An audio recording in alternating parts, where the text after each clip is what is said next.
Hi, Archie here. So today we're going to be looking at my equatorial sundial, which is made parallel to its rotational axis, which is for Jakarta. It's around 6 degrees, and it's -6 actually, since we're in the southern hemisphere. So this equatorial sundial is going to be facing south rather than north, which is a little different. Let's just head up to it. This is my equatorial sundial. It's very simple, as you can see. The wind is blowing really hard, so my wallet is just acting as a weight. But most kids can make this usually just out of paper. I made it out of like a thicker kind of paper, kind of like cardboard. But this is absolutely fine, and it works wonders, I guess. I didn't do the zone time calculations and stuff, since it is September and the equinox is coming soon, so it is going to be a little off. But since we're closer to the equator, -6 degrees off the equator, which is really close, it's not as big of a factor. You can see it's slightly above the ground. I don't think if you can see it or not, but it is just a little bit, since it's 6 degrees up. And the pen is there just to act as a shadow. So I'm using the middle of the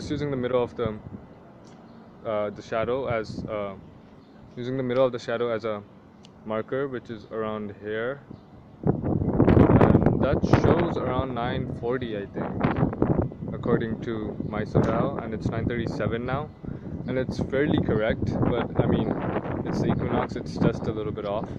And as you can see, my apartment is this whole lane, and my apartment is placed facing north-south, so it's easier to adjust it, and somehow my sundial perfectly fits on this tile, so I know it's actually like facing exactly north or south, which is pretty neat. And yeah, that's pretty much it about my sundial.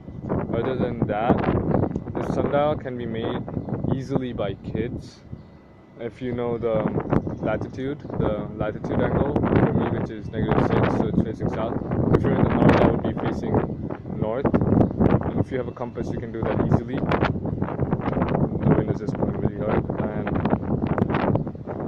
yeah, as you can see, it's just made so that in the middle there's the actual clock of the sundial, and the gnomon is the face of the sundial, the part that acts as the clock, and acting as a shadow is the gnomon, or if I'm pronouncing it wrong, I'm sorry, but yeah. And over to the side is just placed over here I'll show it from the other side since it's shady.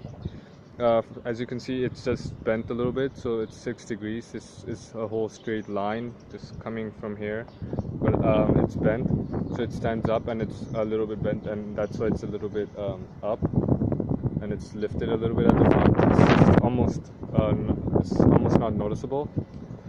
And yeah, that's it pretty much. These two are acting as kind of stands, and I have my wallet as a weight behind, since it's pretty windy out here. I should have done this yesterday, but it was kind of cloudy, and I was hoping it would be better today, and it is, which is a very good thing for me, since I can have better time. And according to the sundial, it is around 9:50, I guess, and according to my clock here, it's 9:40, since here it's like 9:45, 9:50. So I'm just a little bit off. I think it could go better with the equatorial equinoxes and stuff like that, but it's very how would I say that, it's not noticeable. It's not a very major fault, since I'm very close to the equator. Thank you.